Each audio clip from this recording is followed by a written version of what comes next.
Traten de recordar un momento, traten de llamar a su mente ese momento cuando se enamoraron por primera vez.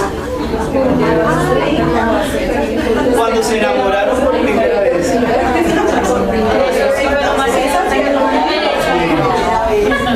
De recordar eso. Sí. Uy, no, se le pone mal. Sí. Le brillan los ojos a algunas. Traten de vivir eso, o sea, de traer a la mente. A mí me gusta la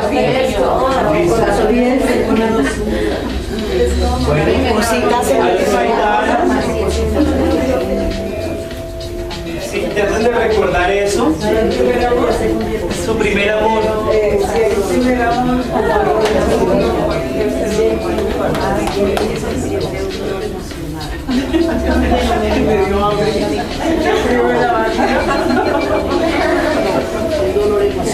Listo.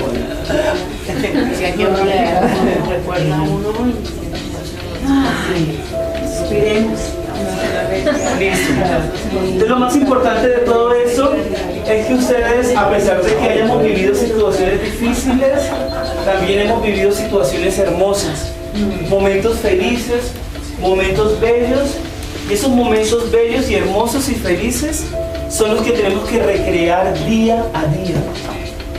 Recrear día a día para ver la vida de una manera diferente y con esperanza.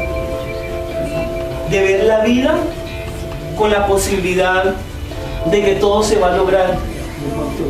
Y de que si algunas cosas no se lograron, es porque se abrieron otras puertas. Muchísimo más, ¿vale? Entonces, y eso nos va a ir aprendiendo a ir soltando. No nos aferremos a cosas de las cuales no valen la pena. Si fueran cosas del pasado, pues ya sucedieron y que se queden en el pasado.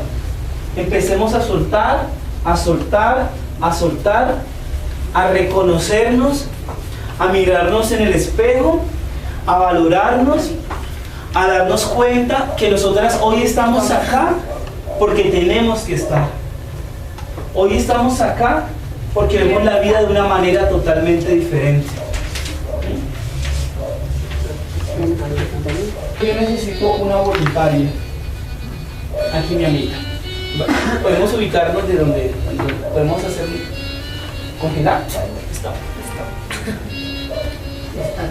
Y contarles algo. Resulta que desde cuando yo les decía, piensen ustedes a los 5 años, después a los 10 años, a los 15 años, 20 años, 30 años, cada una nos veíamos de manera diferente, ¿cierto? Y ustedes les llegó a la mente una imagen, una fotografía de cómo eran ustedes. A los 5 años, ¿quiénes las vistieron? ¿Ustedes decidieron la ropa? ¿Ustedes decidieron amarrarse el cabello de esa manera? ¿O lo decidió otra persona? ¿Cierto? Y muchas veces la mamá lo hizo porque a ella también se lo enseñaron. Porque la vecina le decía que eso está de moda. O porque lo veía en la televisión, o porque iban a la fiesta y veían a todas igualitas, ¿cierto? o en las fiestas, ¿cierto? Siempre había un referente, siempre existían referentes que te decían cómo tenías que vestirte, cómo te obligaban a vestirte y todo eso. Y te decían con qué juguetes había que jugar, ¿cierto? Con qué tipo de muñecas, con qué ollitas, con qué trapero, con qué escoba. Te tocaba ir donde la vecinita, en la casa de la vecina, ir a jugar. Nunca te ponías en la mitad de la calle a jugar, no, siempre ibas como un espacio. El espacio era como la casa de al lado, donde la prima, pero siempre era en la casa. Ya sea en la terraza, pero siempre era en la casa. Nunca en la mitad de la calle, nunca. No sé si de pronto ustedes vieron eso.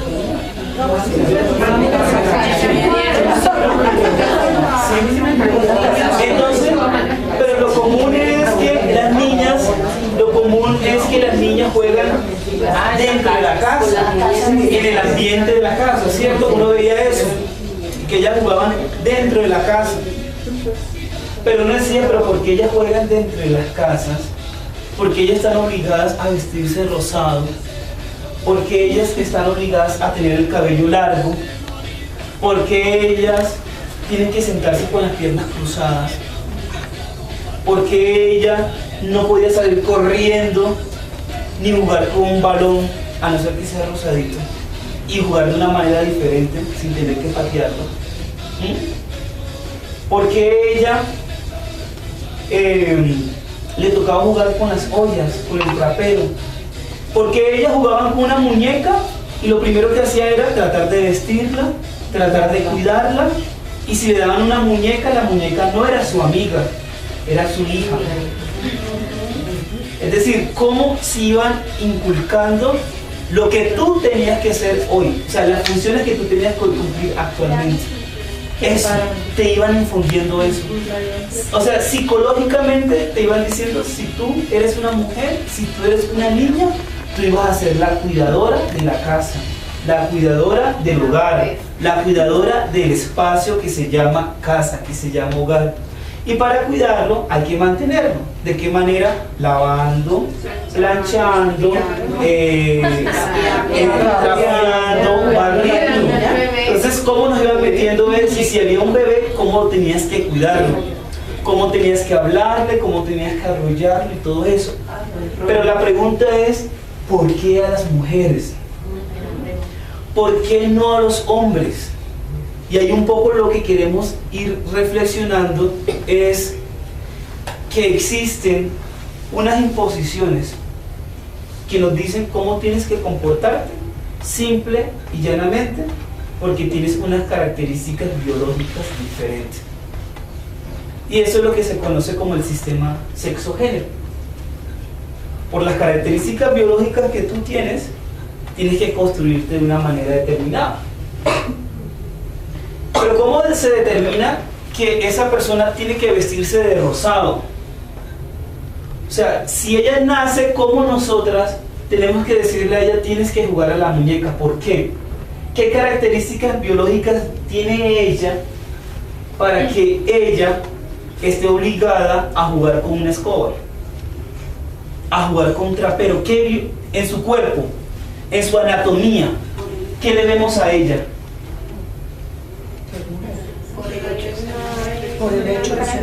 Por el hecho de ser mujer, pero ¿por qué es mujer? Porque tiene los pelos largos, tiene vagina. ¿Cierto? Es que es curioso, es que porque tú naces con una vagina, tienes que construirte de una manera determinada.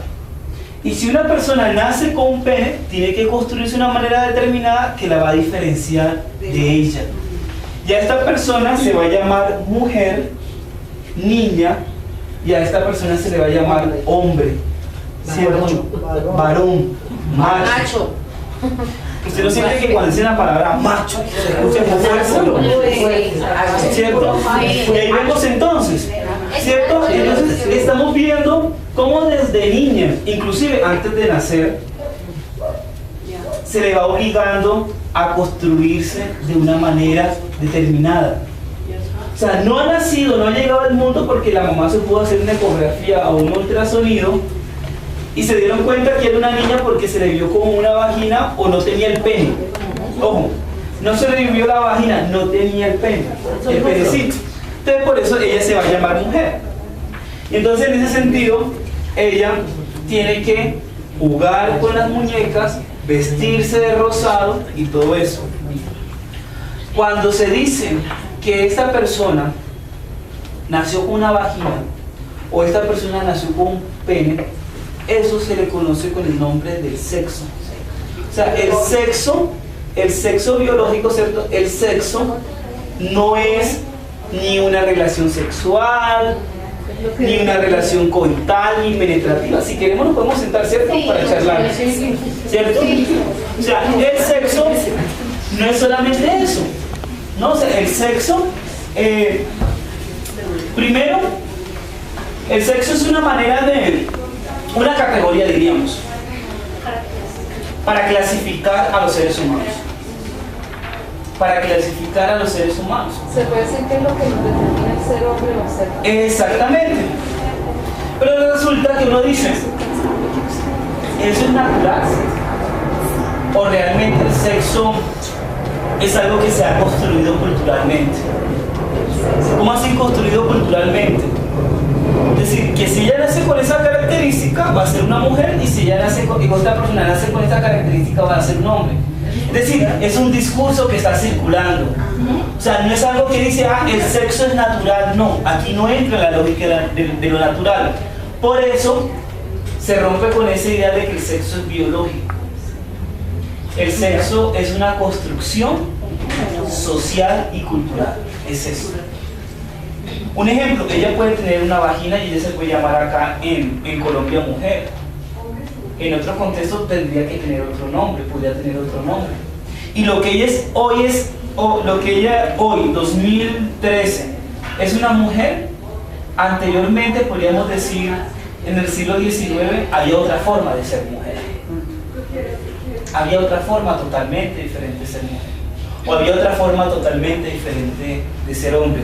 Entonces, como tú decías, el sexo clasifica a los seres humanos en hombre, en mujeres y en personas intersexuales.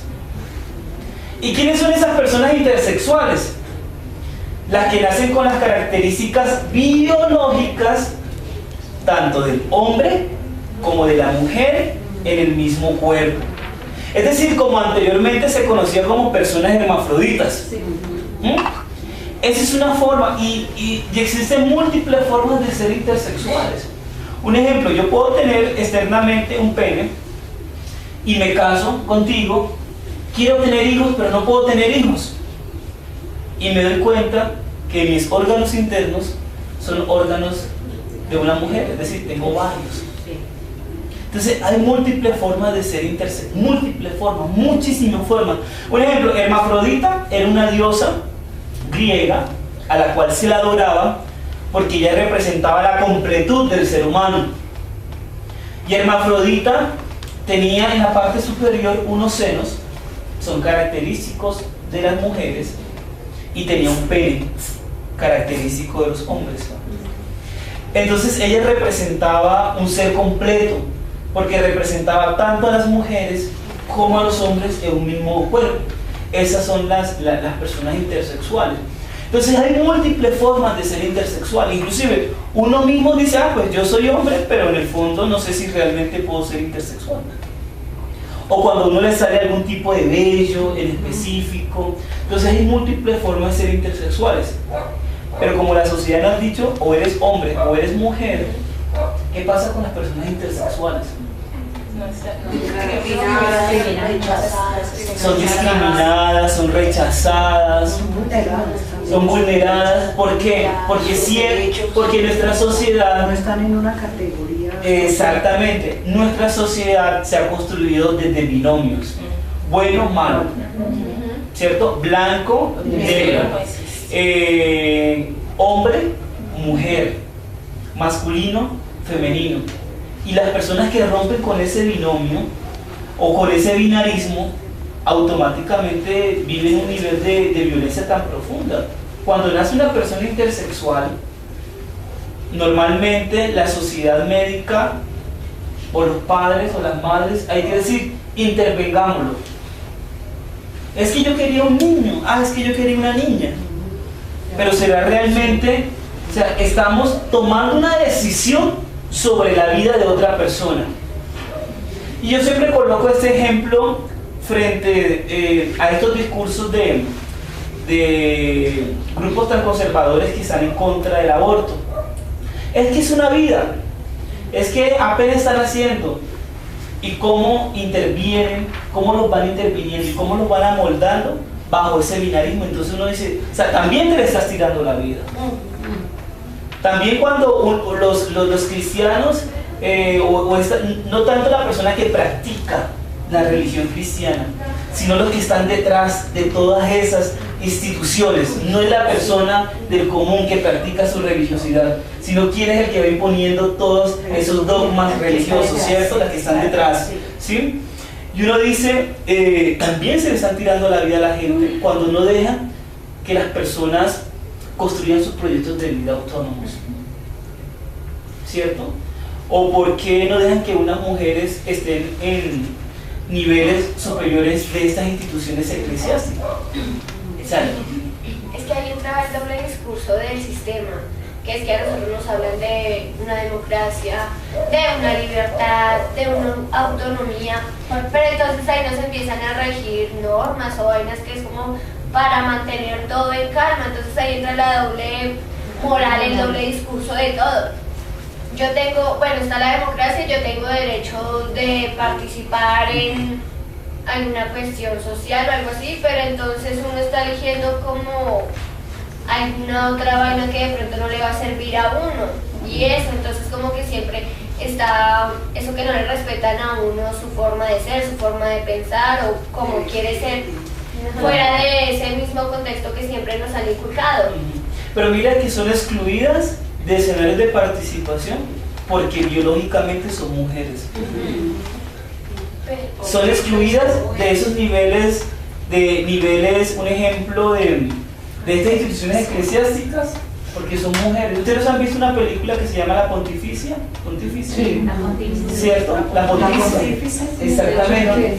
Y es como una mujer llegó a ser papa engañando a todas estas autoridades, ¿cierto? Sí. O sea, al descubrir que ella era realmente una mujer, biológicamente una mujer, todo lo que se le vino encima. Juana de Arco, ¿cierto? Tantas heroínas que de una u otra manera han sido mujeres y su convicción y su lucha han terminado realmente con su vida, ¿cierto? Entonces, exacto, sí, y adoptar posturas de hombres para poder llegar. Entonces ahí vemos profundamente cómo las mujeres, por ser mujer, por nacer mujer, de una no tenemos las mismas ventajas que los hombres.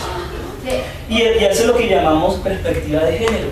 Hacer esos análisis, cualquier análisis, entender la situación de las mujeres y de los hombres.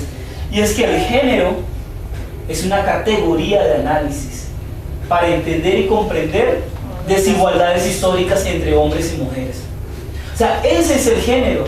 O sea, el género no solamente se refiere al ser mujer, el género se refiere a que podamos entender y comprender que nuestra sociedad, que este mundo se ha construido bajo unas inequidades profundas, no por culpa de los hombres, no por culpa de las mujeres, sino de todos esos discursos y esas prácticas que circulan, que por ser mujer no vas a tener los mismos privilegios. Tan claro es un ejemplo, una pareja de mellizos, uno es mujer y el otro es hombre. 18 años, digamos, de edad. Le pide permiso el niño a la mamá, papi, ¿puedo ir a la fiesta? Sí. La niña no se nos puede salir. Y entonces le dicen, ¿por qué no? Pero ¿por qué no puedo ir? ¿Por qué no? ¿Por qué no puedo ir? Porque no eres hombre. No tienes edad. Sí. O sea, siempre hay como una carga de que te van a perjudicar, de que te van a hacer daño y todo ese tipo de cosas. Y ahí uno se da cuenta, o sea, cómo el sexo, que es una categoría cultural y política, o sea, genera profundas desigualdades, genera profundas inequidades. No van a tener las mismas oportunidades. ¿O es que acaso cuando las compañeras que son profesoras en el colegio le dicen a la niña cómo tiene que usar la jardinera, cómo tiene que comportarse, y constantemente las maestras y los maestros inconscientemente reproducen esos discursos? Es que usted es una niña. Y esto nos lleva a que si yo le digo, digamos en caso a mi hija, no utiliza esa falda así de cortica, lo lleva a que le cause más curiosidad y la use, porque le estamos quitando, no, es simplemente darle la oportunidad de que experimenten y cómo se sienten mejor y cómo pueden vivir. Sí. O contarle la verdad. Sí, es que sabes que, mira, es que a mí me preocupa que tú uses esa falda porque hay tantos hombres o hay personas que te pueden hacer daño. O sea, contarle, o sea, que no sea capaz de contarle el miedo. Es que muchas veces nosotros no contamos los miedos. Es decir, no contamos nuestra preocupación, decimos no te la coloques y ya. ¿Por qué? Porque no quiero, no. Contemos, es que me preocupa por eso y por eso y por eso y por eso y por eso. O sea, que podamos contar ese tipo de cosas. Y el sexo, además de generar clasificaciones, también genera miedos, también genera frustraciones. ¿O cuántas mujeres no les gustaría ser mecánica? ¿Cuántas mujeres no les gustaría manejar un camión? Yo quería ir al ejército. ¿Cuántas mujeres no les gustaría desarrollar, ser otra, estar en otro lugar, ocupar realizar otros oficios, o tener otras profesiones? Y muchas se ven obligadas a asumirlo porque son mujeres. Porque le dice, eso debes de estudiar. Eso sucede con el sexo. Te veo que el sexo no es solamente algo biológico, sino también es algo social y cultural. Es una cosa fuerte. Por eso ustedes, mujeres que están acá, el sexo también es una postura política. Porque ser mujer es porque están resistiendo a esos discursos. Porque si ustedes no fuesen, o sea, si ustedes están en un proceso de conciencia política, si fueran sumisas, no estuvieran acá. Estuvieran en su casa un sábado en la mañana. Haciendo el almuerzo. Haciendo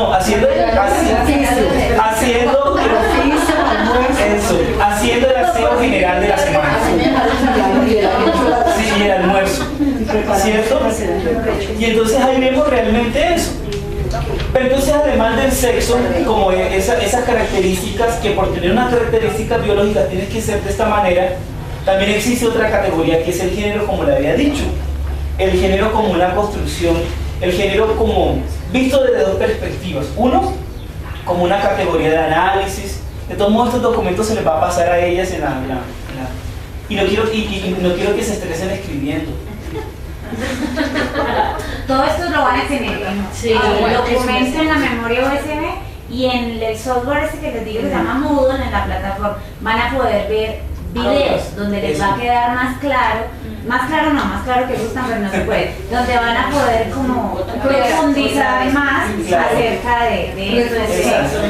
¿Sí? Entonces recordemos, uno, que existen por lo menos que el sexo clasifica a los seres humanos en tres tipos.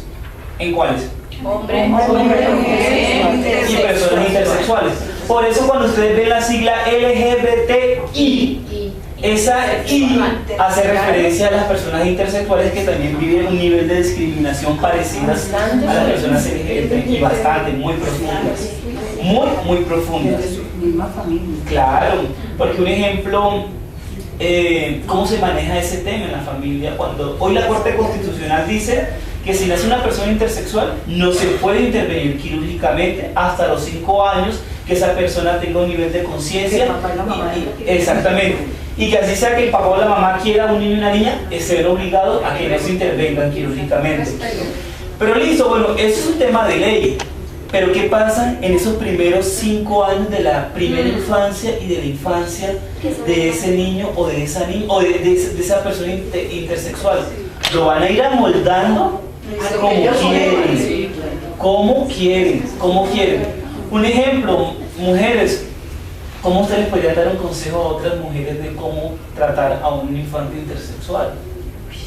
Yo tengo cuando mi hijo tenía 10 años, él me hizo esa pregunta, no sé por qué, todavía me pregunto por qué, a veces pienso. Él me dijo, mami, yo ya lo estaba consintiendo, y me dijo, mami, si yo fuera gay, ¿tú me querías igual? ¿Me querías igual? Y yo le dije, sí, hijo, claro, yo te voy a querer igual.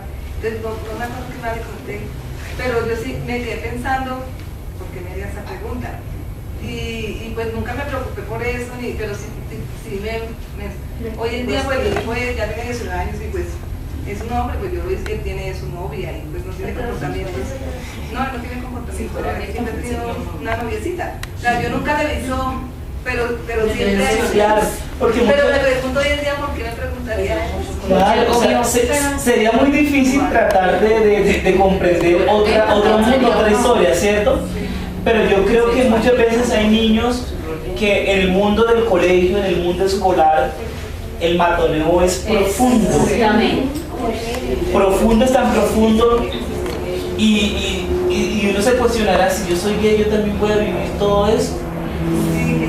O sea, son cosas como que no necesariamente una palabra define realmente lo que uno es, pero sí por lo menos esa palabra define mucho frente al tema de las violencias que viven las personas. Entonces, un ejemplo, el sexo es eso. O sea, el sexo, unas personas sufren mucho cuando tú sientes que no correspondes con los patrones del sexo. Por ejemplo, cuando tú eres una mujer y no quieres tener el cabello largo porque quieres usar el cabello corto, porque no quieres ser un hombre, solamente quieres usar el cabello corto. Es claro, o sea, no quiero ser un hombre, pero quiero usar el cabello corto. vives un nivel de violencia fuerte. Él, pues, yo no le he notado pues, que él le guste el sexo. Los hombres. No. Pero él tiene su cabello largo, pero yo pienso que eso fue porque mi esposo es militar. Y él siempre cuando el niño le cambió y que tenía que... Claro. Entonces cuando él ya salió del colegio, en el colegio también le obligaban porque era un colegio militar, y después se vino para otro colegio acá en Suba y también le obligaban a tener. Pobrecito. Apenas salió a los 18 años y le dejó crecer su cabello. Claro. Hoy en día lo tiene por acá. Claro, y es eso, o sea, una cosa como es, o sea, miren, lo que pasa es que muchas veces caemos en un problema de categorización o de hipercategorización. Si uno ve a una persona con ciertas características, automáticamente uno lo inmersa o lo incorpora dentro de una categoría. Y eso da la posibilidad, eso es lo que hicimos al principio, de contar quién eres, qué haces, qué expectativas tienes sin tener que enunciarte, ¿cierto? Sino es que en esta sociedad le damos mucha importancia a la enunciación, muchísima, a la categoría, a ubicar a la gente. A los juicios de valor. Exactamente, porque la categoría de enunciación va acompañada de una carga de juicios positivos, negativos. Médico, interesante, inteligente, profesional, abogado, jurista, ama de casa, albañil, sí, albañil, todo ese tipo de cosas. Entonces uno ve que toda la enunciación va acompañada de una carga simbólica, social y culturalmente construida. Entonces el género también tiene una relación. Es que el género nos va a permitir identificar que unos sí tienen privilegios y otros no tienen privilegios. ¿Por qué? Porque el género es esa categoría. Es como si yo le quitara las gafas aquí a mi amiga y me coloco las gafas y veo el mundo de una manera diferente. Me coloqué las gafas del género. Y con eso, o sea, si me quito las gafas, veo a todo el mundo igual. Si me coloco las gafas, veo particularidades. Eso es el género. O sea, el género es colocarse las gafas y ver que por las mujeres que ustedes luchan constantemente, por esas niñas, por esas adolescentes, por esas mujeres ancianas, ¿cierto? Por esas mujeres lesbianas, por esas mujeres afrodescendientes, raizales, palenqueras, gitanas, indígenas, ¿cierto? Son mujeres que independientemente del contexto o de la historia en la que se encuentran, no han tenido los mismos privilegios que los hombres. Y aquí no es la cosa, vámonos en contra de los hombres, no es eso, es poder comprender y entender que eso sucede y cómo también podemos generar procesos también de transformación hacia los hombres. No, un ejemplo, hay prácticas, o sea, por eso hay prácticas feministas que van mucho más allá del discurso yo soy feminista. En la casa se ven profundamente prácticas feministas, y cuando son feministas es porque reivindican el lugar que están ocupando, porque están reivindicando mujeres con dignidad, porque no van a permitir que sigan atropellando sobre ellas, no porque ellas quieran parecerse a los hombres, no, porque es que también es su derecho a ser felices y estar tranquilas y no permitir que nadie pase por encima de ellas. Con eso que acabaste de decirme, pues ahorita me vino a la mente algo que pasó en mi adolescencia o pubertad, yo qué sé, algo así, 11, 12 años, que yo tuve muchas muñecas, y no se me olvida alguna vez que llegué a estudiar y no encontré las muñecas, y para mí eso fue doloroso, fuerte, hice escándalo, bueno, mejor dicho. Y ahora es que vengo como a caer en cuenta de ciertas prácticas también que vi en una casa con mi mamá y mis tías. Y no, ella decidió regalar las muñecas, botar las muñecas. Usted ya no está para muñecas, ya muñecas no más. O sea, te cortan, o sea, las muñecas representaban algo tuyo. Y quitarte las muñecas eran cortarte parte de tu vida. Es como si tú te chuparas el dedo. Muchas veces hay personas que lo sueltan, pero hay unos que no quieren y son obligados, les echan picante, todo ese tipo de cosas, les amarran trapo, ¿sí? O sea, le están obligando a que dejes de usar eso porque hasta cierta edad es permitido, ya después de cierta edad no es permitido. Y ahí funciona algo también muy interesante del sistema sexo-género, que es el sistema etario. Cómo tú te comportas dependiendo de la edad. A cierta edad se te permiten unas cosas, a cierta edad no se te permiten esas cosas. Entonces, ¿cómo tú dejas de ser una niña y te conviertes en un adolescente? Y ser adolescente implica dejar muchas cosas que muchas veces uno no quiere. Yo pienso que yo ahorita me estoy haciendo la reflexión aquí. Yo siempre, por la primera mujer que he luchado por los derechos, inconscientemente antes de saber de ese tema del género, ha sido por mí. Yo recuerdo, ahorita que escucho mi señora, desde niña, yo siempre he luchado por, como decía mi mamá, por hacer lo que a usted le da la gana. Pero hoy en día yo reconozco que no, yo veía como que, por ejemplo, yo fui la de la casa, la que más sufrí maltrato, la que más me pegaron fue a mí. Porque yo siempre decía, no quiero hacer esto y no lo hago. Que porque usted mujer tiene que ir a lavar la ropa a su mano. ¿Por qué? Que la lave él. ¿Sí? Siempre peleé por eso. Ahorita recordaba que cuando dijimos que el momento que yo recordé un momento fue que mi mamá nos compró unas blusitas escotaditas y mi abuela nos botó las blusitas porque ella no quería que yo me vistiera así, escotada. Y entonces siempre tuve esa riña con mi abuela, que ella fue la que me crió, mi mamá trabajó. Siempre peleé y fue la que más gané maltrato, pero fue porque siempre defendí mis derechos. Entonces yo digo, por algo será que hoy en día estoy luchando por los derechos de otra, porque ya luché por los míos. Claro, y cuesta, o sea, romper con la tradición tiene unos costos supremamente altos, sí, supremamente altos. O sea, romper con una tradición, con toda una historia, con todo un legado, conseguir lo que desea nuestra familia, porque también es el discurso. Si uno saca a la familia, se lo lleva hacia una isla, lo mismo que ellos dicen, la misma forma de ver el mundo está acá. Es lo mismo, entonces uno también piensa que es un tema cultural muy profundo y que con esas prácticas individuales que hacemos estamos aportando. Entonces el género es eso, o sea, así como estamos entendiendo, así como nos vemos, nos leemos como mujeres, nos leemos como hombres, que somos como diferentes, que unos tienen privilegios, que otras no tienen esos privilegios, eso es el enfoque de género. A mí nunca me gustaron las muñecas. Yo tenía pues ya fue mi hermana. Las muñecas que me agradaban a mí, que a ella le encantaban las muñecas. A mí no, a mí me gusta jugar en la calle, balones, todo lo que sea. Pero yo nunca me dejaba con las muñecas.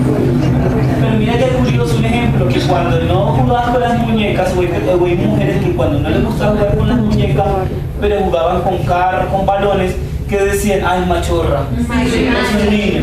De cómo aparece esos insultos como una manera para normalizar a la persona, para que asuma realmente su verdadero rol. De cómo la violencia, que eso lo vamos a ver más adelante en otro módulo, no es solamente una agresión física, sino simbólica. Como ese tipo de agresión, o sea, usted se podrá imaginar todo lo que vive una niña que la sociedad dice que se ha masculinizado, que es masculina, pero que ella siente que es una niña, ella siente, o sea, es duro, porque es salir a la calle, que todo el mundo se burle de ella, gritarles cosas, hacer un comentario, que las busquen. Todo el nivel de violencia es tan fuerte, y esa violencia, todo eso, si no se elabora, compañeras, eso queda acá en ese cuerpo. Eso queda en ese cuerpo, y eso va a aflorar cada vez que nos relacionamos con otras personas. Cuando yo me encuentro con otra persona y quiero construir un proyecto de vida con otras personas, aparecen todos mis fantasmas, como si yo cargara un maletín acá. Y cuando me encuentro con la otra persona voy sacando, inconscientemente, porque no hemos podido elaborar. Y todos estos ejercicios del cuerpo permiten eso, ir externalizando y ir sacando cosas súper importantes, ¿cierto?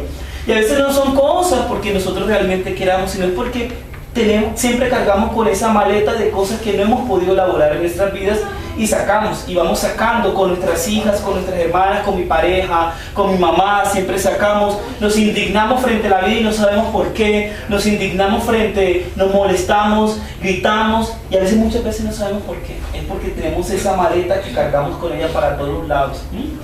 Entonces, el sexo, como les dije, y el género es un sistema. ¿Cómo es un sistema? Una forma, unos discursos, unas prácticas que nos obligan a comportarnos, a construirnos, a ser de una manera determinada por tener unas características biológicas. Eso es el sistema sexogénero. Opera siempre en función. Tú operas como mujer porque tú vas a cumplir un rol en la sociedad. Es decir, el sistema sexogénero lo que hace es, uno, que los seres humanos se van a construir de una manera determinada y van a cumplir unas funciones de manera determinada porque tienen unas características biológicamente determinadas para cumplir una función social. Eso es el sistema sexo-género. Así opera el sistema sexo-género, a partir de roles, a partir de funciones, a partir de tareas, ¿sí? Pero además el género, como esa forma de colocarlo en las gafas, también el género se piensa como una construcción social y cultural de tu identidad. Y aparece una palabra que se llama identidad de género. Es construir tu identidad a partir de una imposición de roles, de funciones, de tareas, de responsabilidades que tienen relación con el género, ¿cierto? Entonces, un ejemplo, ¿cuál es tu identidad de género? Entonces, no, pues la identidad de género puede ser femenina, masculina. Ese es el binarismo, ¿cierto? Así como hay hombre y mujer, dicen, también hay un binarismo femenino-masculino. ¿Y quiénes son las femeninas? Las que tienen una relación directa con la construcción del ser mujer, entonces aquí te saca reta. Lo masculino es la que tiene una relación directa con el ser hombre y te saca reta, ¿cierto? Pero resulta que es que hay personas que nunca se han sentido cómodas con construirse desde lo femenino. Nunca se han sentido cómodas. Pero tampoco hay otros que se han sentido cómodos construyéndose desde lo masculino. Es decir, porque yo tengo que jugar con carros, porque yo tengo que jugar con balón, porque yo no me puedo dejar crecer mi cabello, porque los aretes son para las mujeres, no para los hombres, porque yo quiero usar falda cuando me dicen que tengo que usar pantalones, porque yo quiero salir a jugar a la calle con un balón. O sea, cuando esas personas no comparten o no quieren construirse como la sociedad dice que se construyen, hacen un ejercicio tan valiente y es llegan a una cierta edad o a un cierto momento de su vida y se construyen como realmente quieren. Y ahí aparecen las personas transgeneristas, personas que transitan de un género inicialmente impuesto, tú tienes que construirse de esta manera, así, y se construyen como realmente desean. Y construirse como uno realmente quiere, eso también tiene unos costos. Porque es romper con todo. Es que el género es el que, o sea, normalmente el sexo uno dice, pues uno sí, pues nació con una vagina y se construyó con una mujer. Pero uno no va por la calle mirando si tiene o no tiene vagina, ¿cierto? ¿Qué es lo que va a determinar es tu identidad? ¿Cierto? Tu forma de vestir, lo que uno ve en el exterior. Eso es lo que va a determinar, ¿cierto? A ti te discriminan porque exteriormente yo te veo como una mujer. Bueno, a no ser que no tiene un poco el tema de los senos.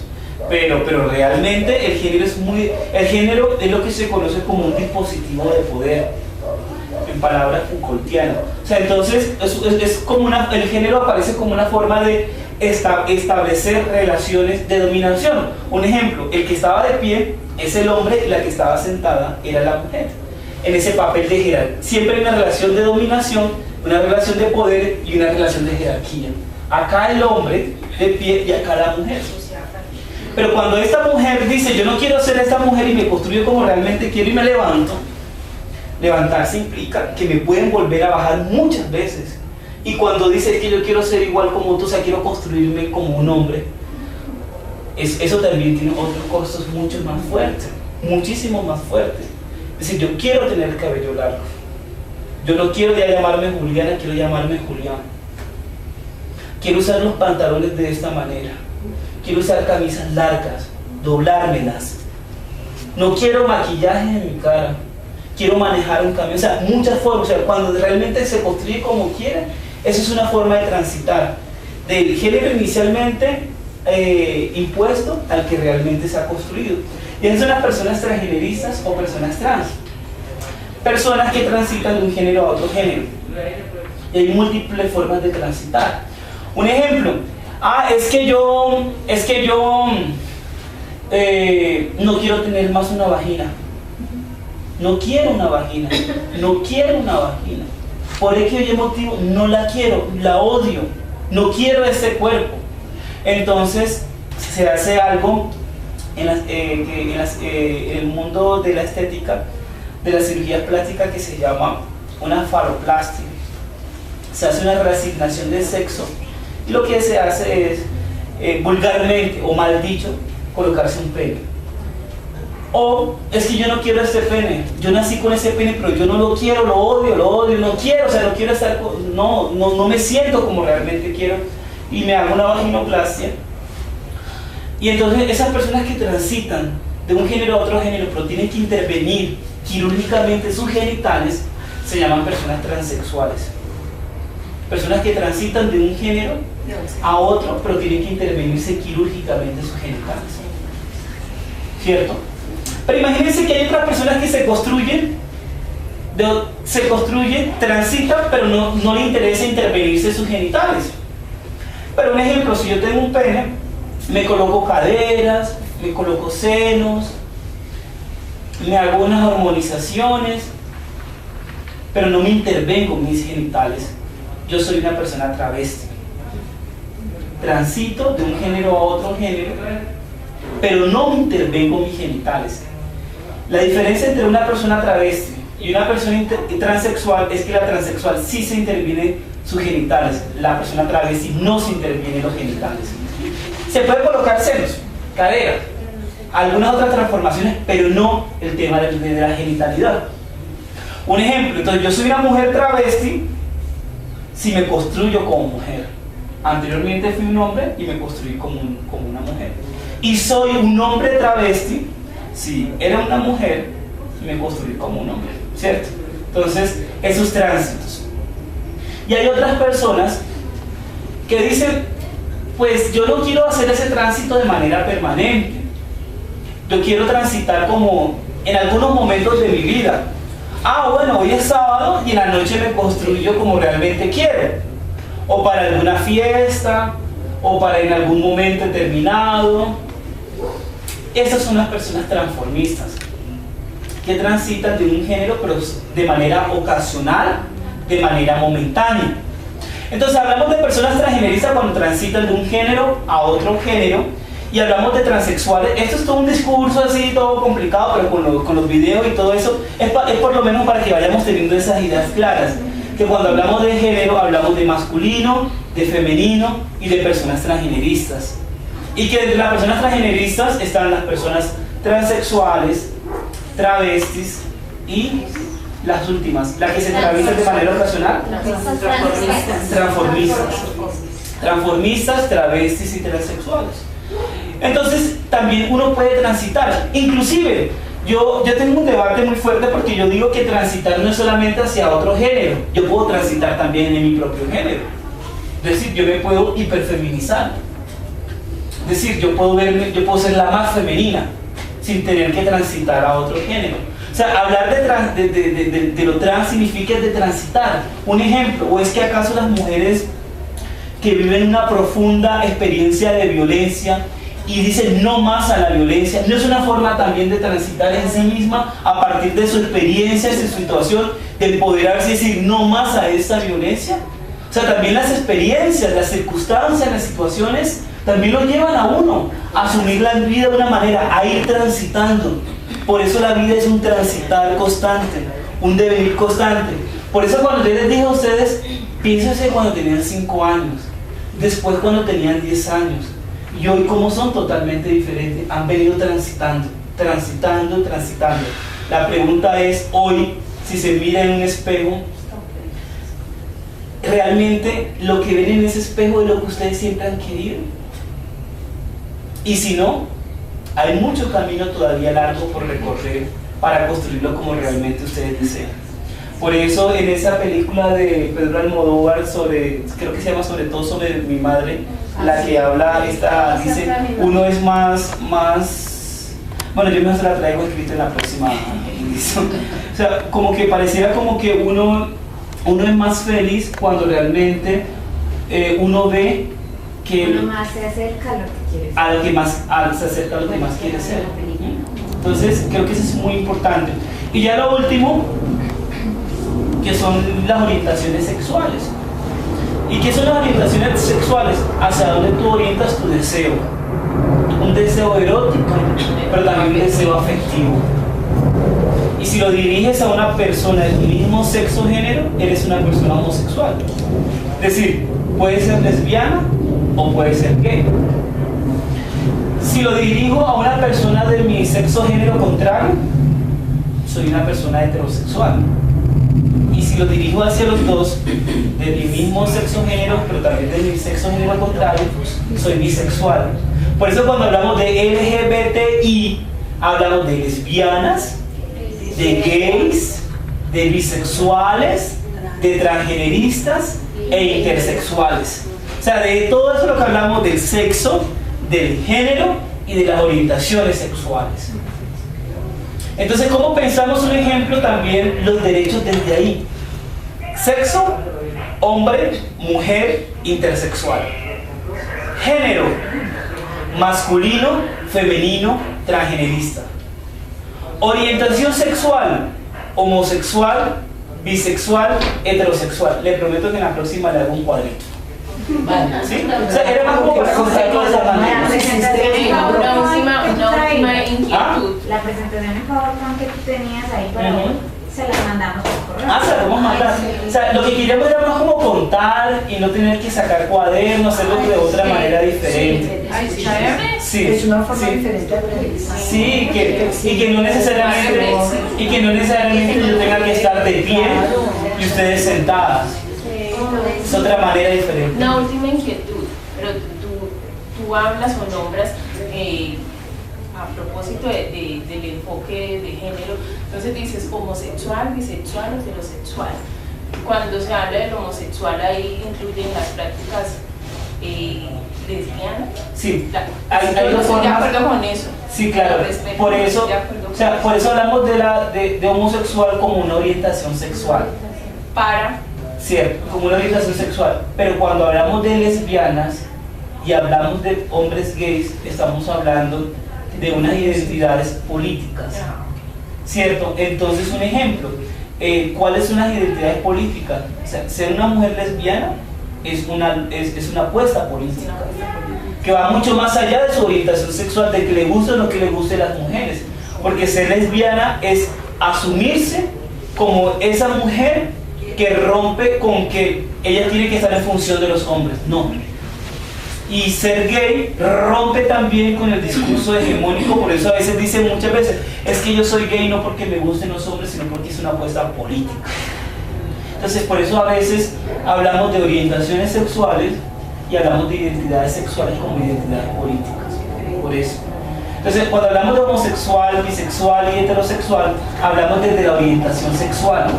Y cuando hablamos de la identidad política, entonces hablamos de lesbiana y de gay, ¿cierto?